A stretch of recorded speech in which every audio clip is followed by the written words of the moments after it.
If you've ever been dismissed by your own family while they got everything handed to them, hit that like button and subscribe right now. You're not going to want to miss what happened next. My name is Marcus, and for 28 years I'd been the family joke. The artistic one. The one who never applied himself. The disappointment who chose photography over law school, who rented a studio apartment instead of buying property, who drove a 10-year-old Civic while my brother Trevor cruised around in his leased BMW. Trevor was the golden child. Stanford MBA. Corporate lawyer. Married to Amanda, a pediatric surgeon. They lived in a 4,200 square foot house in Tarrytown that Mom never shut up about. Meanwhile, I lived in a 600 square foot studio in East Austin that Mom described as Marcus's little artist phase that's lasted a decade. The family dynamics crystallized at every holiday dinner. Trevor would talk about his cases, his billable hours, his country club membership. Amanda would discuss her surgeries, her hospital politics, her charity galas. Me. I'd mention a photography project and Mom would pat my hand like I was a child showing her a crayon drawing. "That's nice, dear," she'd say, then immediately turn to Trevor. "Tell us more about the Henderson merger." Dad was more subtle, but the disappointment radiated from him like heat from asphalt in July. He'd been a real estate developer his entire life. Built a small empire in Austin from nothing. 8 rental properties generating steady income, a development company that had shaped 3 neighborhoods. He'd wanted both sons in the business. Trevor went into law to handle the legal side. I went to art school. Photography, Dad had said when I told him, his voice flat. "You're choosing photography." "It's what I love, Dad." "Love doesn't pay mortgages, Marcus." That was 15 years ago. The disappointment had only calcified since then. But here's what they didn't know, what none of them knew. Grandpa John had seen something in me they couldn't. Before he died in 2019, he'd pulled me aside at his 90th birthday party. "You've got your grandmother's eye," he'd said, his weathered hand gripping mine. "She saw beauty in things other people overlooked. Made a fortune in antiques because of it. You've got that same gift." "Thanks, Grandpa. I'm not just blowing smoke, boy. I see what you're building. That website of yours, those corporate clients. You're doing it quiet, doing it right. Not like Trevor, announcing every damn win like he's curing cancer." 2 weeks later, Grandpa John called me to his lawyer's office. What he did there changed everything, but I told no one. Not a single soul. "This stays between us," Grandpa had said, his blue eyes sharp despite his age. "I want to see who actually loves you and who just tolerates you. Understand?" I understood. While my family saw a struggling artist, I'd built something else entirely. It started with wedding photography, the basic stuff everyone assumes is your whole business. 50 weddings a year at $3,000 each. Decent money, but nothing impressive to people like my father. But wedding photography was just the storefront. The real business was corporate and commercial work. Fortune 500 companies paying $15,000 to $45,000 per shoot. Architectural firms needing $30,000 campaigns for their luxury developments. Tech companies in the domain paying $60,000 for their website and marketing materials. By 2020, Marcus Chin Photography LLC was grossing $2.1 million annually. By 2023, $3.8 million. I had a team of 12 photographers working under me, a studio manager, 2 digital editors, and a business manager handling the corporate accounts. But I kept my studio apartment. Kept my old Civic. Kept showing up to family dinners in jeans and t-shirts while Trevor wore his tailored suits. I let them think what they wanted to think. Because Grandpa John was right. I needed to see who they really were. The answer became crystal clear when Dad got his cancer diagnosis in January. Stage 4 pancreatic. 6 months, maybe 8 if the treatment worked. It didn't work. Trevor immediately started positioning himself as the grieving son, the responsible one who'd handle everything. He took over Dad's medical decisions, his business operations, his financial affairs. Mom praised him constantly for stepping up. "Thank God we have Trevor," she'd say, dabbing her eyes. "I don't know what we'd do without someone competent in charge." I visited Dad 3 times a week. Sat with him for hours. Held his hand when the pain got bad. Listened to his stories about building his first fourplex in 1987. Showed him photos from my recent shoots. A semiconductor plant in Round Rock, the new Tesla facility, downtown high-rises at Golden Hour. "These are good, Marcus," he'd said once, studying my iPad with the focus he usually reserved for blueprints. "Really good. You've got an eye for lines and light." "Thanks, Dad. I'm sorry I never really understood what you were doing." "It's okay." "No, it's not." His hand trembled slightly. "I saw failure because I was looking for it. That's on me, not you." We never got to finish that conversation. Trevor burst in, talking loudly about estate planning, about how he'd been meeting with lawyers, about how we needed to protect Dad's legacy. Dad died on a Tuesday in August. The funeral was massive. Everyone from the Austin real estate community showed up.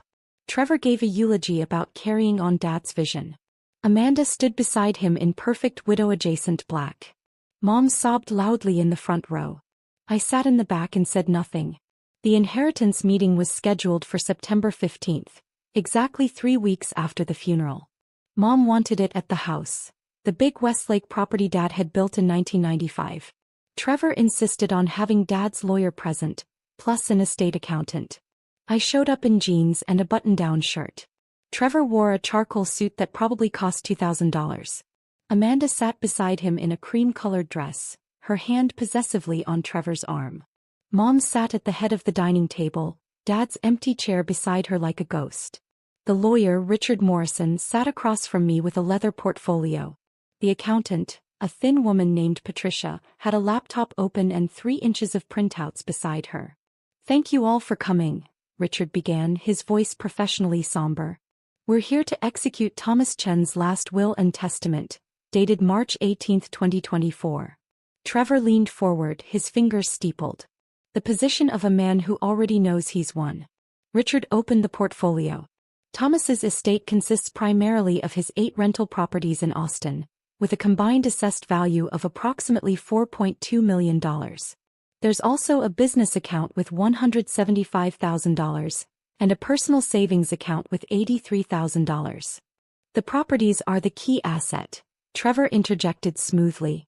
I've already been managing them for the past 6 months, handling the tenant issues, the maintenance, the finances. Dad and I discussed transition planning extensively. I'm sure he appreciated that, Richard said carefully. He wanted continuity, Trevor continued. Someone who understands real estate, who has the legal background to handle the complexities. Someone who won't let the properties deteriorate or the business fall apart. His eyes flicked to me. The implication was nuclear obvious. Amanda squeezed his arm supportively. Mom nodded slowly, tears forming again. Shall we proceed with the reading? Richard asked. Please, Mom whispered. Richard cleared his throat and began reading. Dad's will was straightforward. Personal effects to Mom, some cash gifts to various charities, and then the main clause. I leave my 8 rental properties and associated business operations to my son Trevor Daniel Chen, trusting in his judgment and capability to maintain and grow this legacy that I spent my life building. The words hung in the air like smoke. Trevor sat back, his expression carefully neutral but satisfaction radiating from every pore. I'll honor that trust, Mom. I promise. I know you will, sweetheart. Mom reached across the table to grip his hand. Amanda actually smiled. A small, triumphant curve of her lips. Patricia, the accountant, shifted uncomfortably, her eyes on her laptop screen. Richard looked at me. Marcus, your father left you his photography equipment and his collection of vintage cameras. He noted that you'd appreciate them more than a monetary gift. $20,000 in cameras, maybe, versus $4.2 million in properties. The message was clear. You're the artistic one, take the art stuff. Drop a comment and let me know where you're watching from tonight. Trevor leaned forward again. Actually, there's something we need to discuss. Patricia has identified some irregularities in the property accounts. Irregularities? I asked quietly. Over the past 3 years, Patricia said, her voice strained, there have been systematic withdrawals from the rental income accounts. Approximately $260,000 total. The money went to an account we haven't been able to trace. All eyes turned to me. Marcus, Mom said, her voice breaking. Tell me you didn't. Didn't what? Steal from your father, Trevor said flatly. While he was sick. While he trusted you to visit him. The accusation was so outrageous it took me a moment to process it. You think I stole from Dad? The timeline matches your visits, Trevor said, pulling out his own folder. I've documented every withdrawal. They correspond almost exactly with the days you had access to Dad's office, his computer, his files. This is insane. Is it? Amanda chimed in, her doctor voice clinical and cutting. You've been living in that tiny apartment for 10 years. Never any visible income. Always wearing the same clothes. Maybe you got desperate. I have a business. A wedding photography side hustle, Trevor interrupted. We know what that pays, Marcus. 50 weddings a year at maybe $3,000 each? That's $150,000 gross, probably $80,000 after expenses. Barely enough to live on. He had the numbers almost exactly right, which meant he'd researched it. Those withdrawals, Mom said, her voice hollow. All that money. Your father worked so hard. I didn't take anything, I said calmly. Then where did the money go? Trevor demanded. Patricia has traced the accounts. The money disappeared. And you're the only person besides Dad who had access to his office during that period. Richard Morrison looked deeply uncomfortable. Perhaps we should involve the police. No, Mom said quickly. No police. Not yet. Marcus, just tell us the truth. Did you take the money? I looked at each of them. Mom, her face aged by grief and now shock. Trevor, barely containing his satisfaction. Amanda, her expression a perfect mask of concern that didn't reach her eyes. Patricia, staring at her laptop like it held the answers. Richard, his lawyer instincts screaming that something was wrong here. I didn't take anything, I repeated. Then you won't mind if we bring in a forensic accountant, Trevor said. Or if we file a police report. Because Patricia's findings are preliminary. A real investigation will find where that money went. He slid a document across the table. I've prepared a confession statement. Sign it, agree to return the money, and we'll keep this in the family. No criminal charges. You'll just be removed from any future inheritance considerations. The document was actually professionally prepared. Trevor had planned this. Sign it, Marcus, Mom pleaded. Make this right. I looked at the confession statement. At Trevor's satisfied face. At the lawyer's discomfort. At the accountant's confusion. Then I reached into my messenger bag and pulled out my own folder. A thick one, professional bound, with tabs and page markers. I placed it gently on the table. Before I sign anything, I said quietly, I think you should all see this. Trevor's smile faltered. Just barely, just for a second, but I saw it. I opened the folder to the first tab. These are the trust documents that Grandpa John executed on April 12, 2019. 5 months before he died. I slid the first page to Richard. His eyes widened as he read. Grandpa John transferred all 8 rental properties to me in 2019, I said calmly. The deeds were filed with Travis County that same month. Public record. You can verify it right now. The silence was absolute. That's impossible, Trevor said, but his voice had gone thin. Page 4 shows the deed transfers. Page 8 shows the title insurance. Page 12 shows the property tax records in my name since 2019. I turned the pages methodically. The properties have been mine for 5 years. I've been paying the taxes, carrying the insurance, handling the actual management. But Dad's will, Mom stammered. Dad's will left Trevor properties that Dad didn't own anymore, I said. He couldn't leave Trevor what was already mine.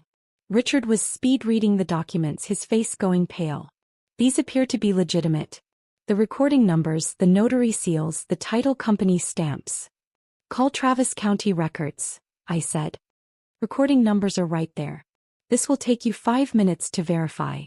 Patricia was already typing on her laptop, her fingers flying. Oh my God, she breathed. He's right. The properties are recorded in Marcus Chen's name as of April 2019. All 8 of them. Trevor's face had drained of color. Why would Grandpa do that? Because he wanted to see who actually cared about me, I said simply. He told me to keep it quiet. To see how you all treated me when you thought I had nothing. I turned to the second tab. Now, about that missing $260,000. Trevor's hands gripped the table edge. Those weren't withdrawals, I said. Those were rental payments being deposited into the correct account. Mine. Because I own the properties. Patricia, you were looking at Dad's old business account, wondering where the money went. It went to the property owner. Me. I slid another document across. These are my business bank statements for Marcus Chin Property Management LLC.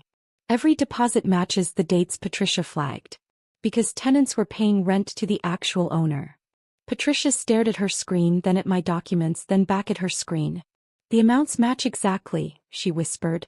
So when you accused me of theft, I said, looking directly at Trevor, you were actually describing yourself.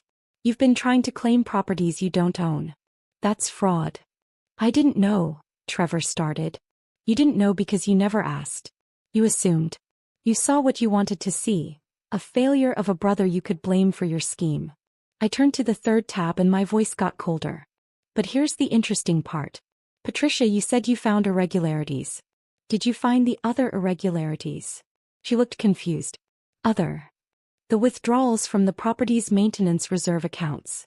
The ones that went to an LLC registered to Amanda Chin. Amanda's face went white.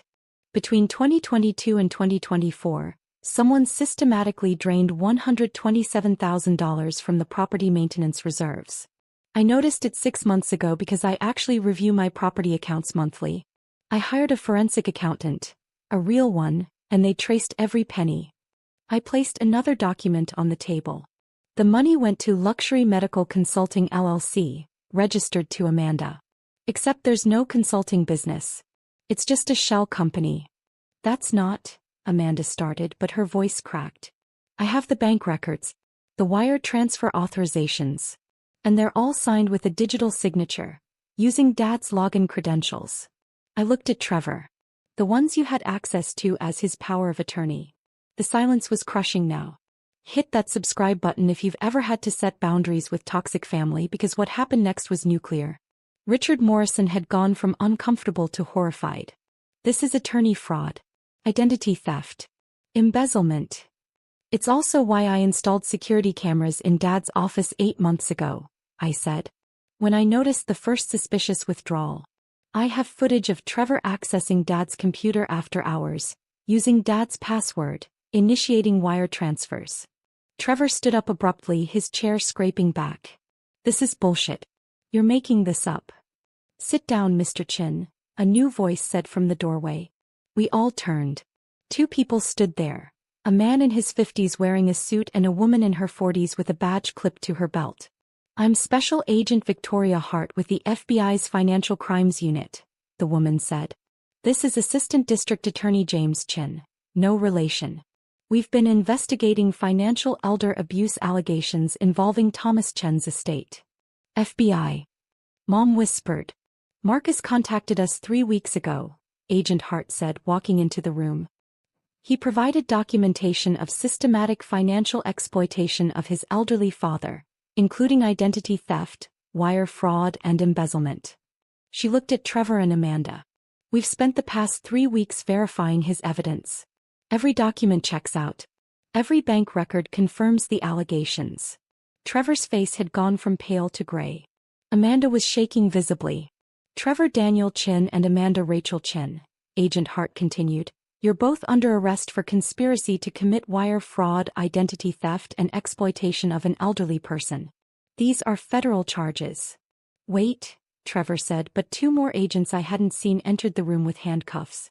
You have the right to remain silent, one of them began. The next 5 minutes were chaos. Trevor shouting about lawyers, about mistakes, about how I'd set him up. Amanda crying, her perfect composure shattered, mascara streaming down her face. Mom sitting frozen in shock, unable to process what was happening. Richard Morrison looked like he'd aged 10 years in 10 minutes. Patricia was quietly closing her laptop, her face carefully neutral. The agents led Trevor and Amanda out in handcuffs. Trevor's last look at me was pure hatred mixed with disbelief. Agent Hart remained behind.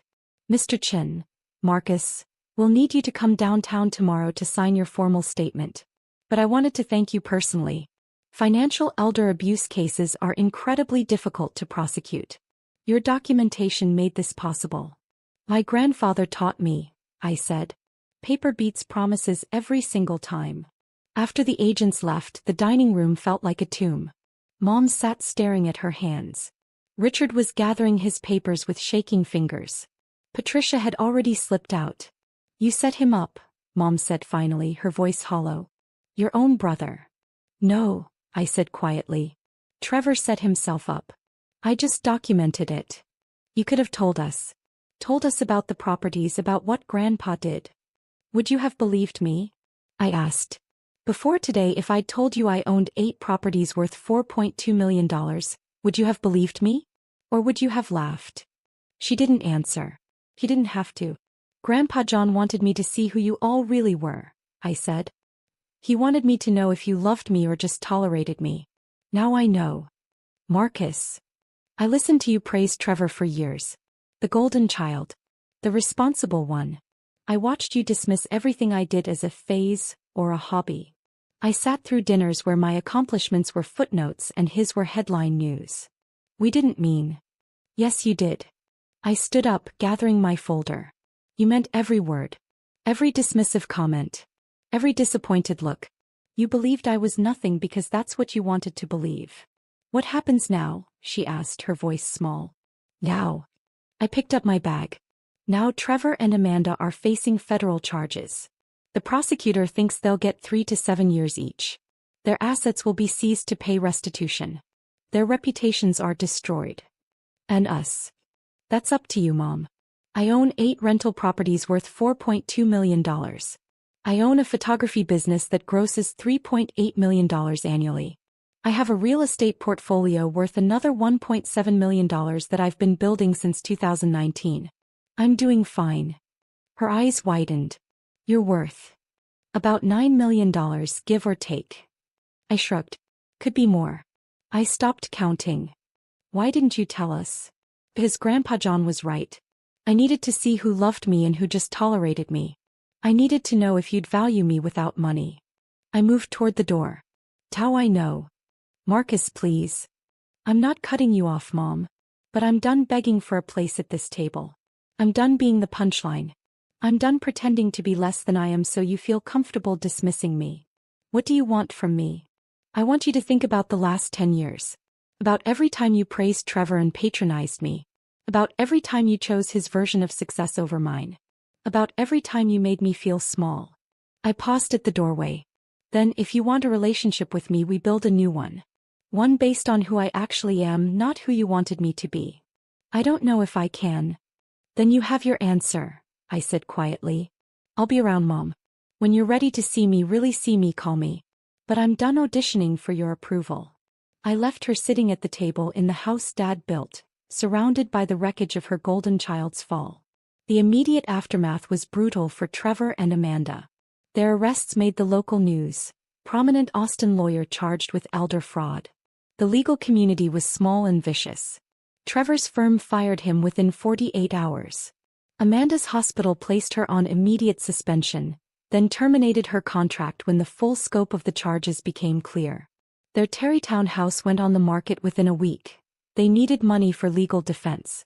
It sold in 3 days for $2.1 million, most of which went to their attorneys. Trevor's BMW was repossessed. Amanda's Mercedes followed. Their country club membership was quietly revoked. The trial was set for February, 8 months away. The federal prosecutor had offered them a plea deal. 5 years each, full restitution and permanent prohibition from practicing law or medicine. Trevor rejected it, insisting they'd fight the charges. That was a mistake. By November, Trevor's legal defense fund had run dry. He'd burned through $400,000 in attorney fees and the trial hadn't even started. He called me once around Thanksgiving. Marcus, he said, his voice hollow. I need to talk to you. I'm listening. I'm sorry. For everything. For not seeing what you'd built. For assuming you'd stolen. His voice broke. I fucked up. I know that. But we're family. Are we? Please. Amanda's pregnant. We're going to lose everything. I can't go to prison with a baby coming. You should have thought about that before committing federal fraud. Marcus, please. Take the plea deal, Trevor. 5 years is better than the 10 to 15 you'll get at trial. Serve your time. Make restitution. Then figure out who you actually are without Dad's shadow. I can't. Yes, you can. You're going to have to. I paused. I'm not going to save you from the consequences of your choices. But when you get out, if you've actually changed, we can talk. He hung up. He took the plea deal 2 weeks later. Amanda took a separate deal. 3 years because she cooperated and testified about Trevor's manipulation. They were sentenced in January. Trevor got 5 years at a minimum security federal facility. Amanda got 3. Their baby was born in March, and Amanda's mother took custody while Amanda served her sentence. Mom stopped calling me after Thanksgiving. She tried a few times in September and October, but the conversations were strained, full of her justifications and my boundaries. Eventually she stopped trying. I moved out of my studio apartment in December. Bought a 3,200 square foot home in the Mueller development. 3 bedrooms, home office, photography studio space. Modern design, all windows and light.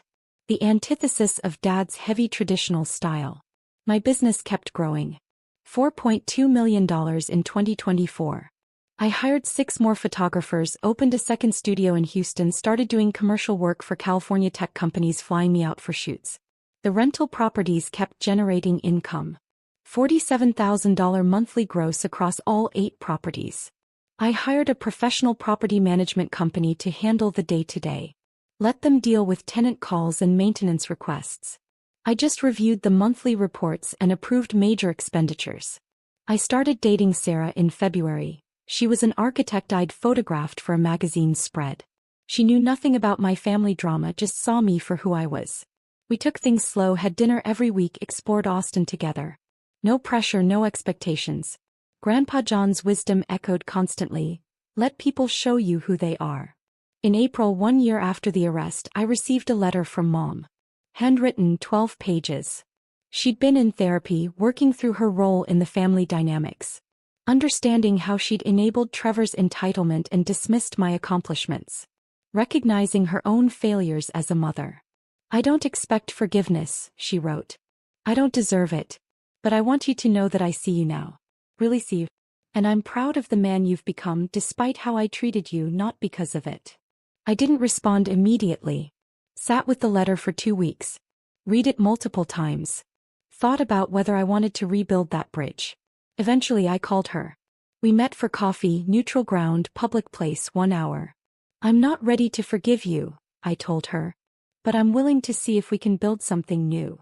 That's more than I deserve, she said, tears in her eyes. It's not about deserving. It's about whether you're actually willing to change.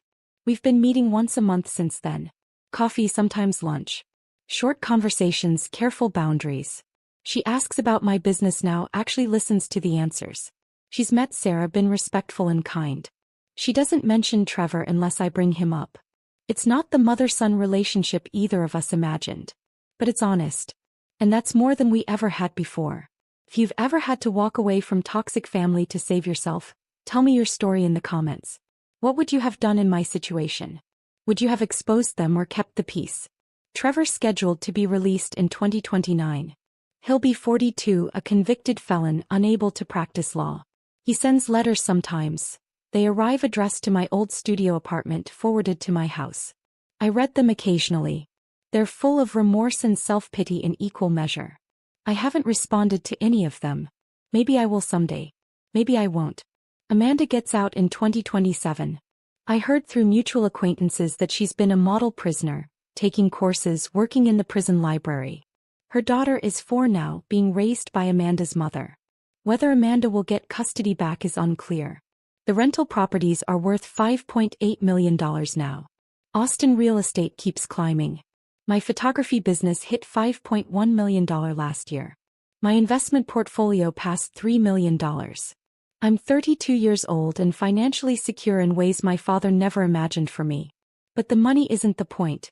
It never was. The point was being seen. Being valued for who I actually was, not who they wanted me to be. The point was learning that respect isn't owed by blood. It's earned through action. Grandpa John knew that. He'd spent 90 years watching family dynamics, understanding human nature. He'd given me the greatest gift possible. The truth about who loved me and who just tolerated me. The inheritance wasn't the properties. The inheritance was the lesson. Let them show you who they are, he told me. Then believe them. I believed them. And in doing so I freed myself. Last week I closed on a 9th rental property. A 4-plex in East Austin, the neighborhood Dad started in 40 years ago. I'm slowly building my own legacy, one property at a time, one photograph at a time, one authentic relationship at a time. Trevor thought he was inheriting an empire. What he got was a prison sentence and a life lesson. You can't build anything real on a foundation of lies. I'm building something real now. A business that reflects my vision. Properties that generate actual wealth. Relationships based on mutual respect. A life that's authentically mine. The golden child fell. The scapegoat rose.